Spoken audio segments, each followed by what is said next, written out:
Rajkot marketing યાર્ડમાં આજે કૃષિ ઉપજની નોંધપાત્ર આવક નોંધાઈ હતી.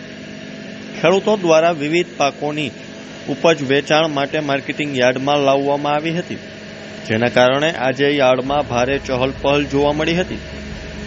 અંદાજે 1200થી વધુ વાહનો રાજકોટ માર્કેટિંગ યાર્ડમાં પહોંચ્યા હતા.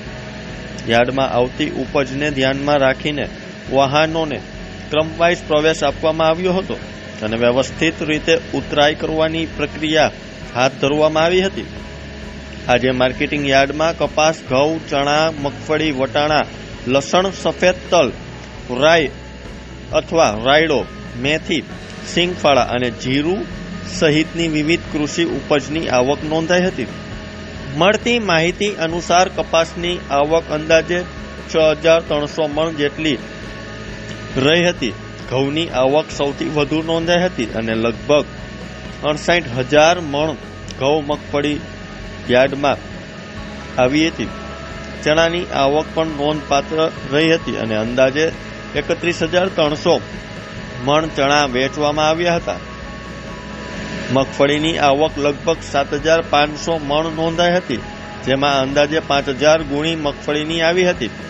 રાઈ અને અથવા રાયડાની આવક 7300 મણ જેટલી રહી હતી, જ્યારે વટાણાની આવક 7100 મણ નોંધાઈ હતી. મેથીની આવક પણ સારી રહી હતી અને લગભગ 8300 મણ મેથી માર્કેટિંગ યાર્ડમાં આવી હતી. સિંગફાળાની આવક 3800 મણ જેટલી રહી હતી. આ સાથે જ જીરુની આવક પણ નોંધપાત્ર પ્રમાણમાં જોવા મળી હતી. આજે માર્કેટિંગ યાર્ડમાં લગભગ 22500 મણ જીરું આવ્યું હતું. લસણની આવક અંદાજે 2300 મણ નોંધાઈ હતી, જ્યારે સફેદ તલની આવક લગભગ 1500 મણ રહી હતી.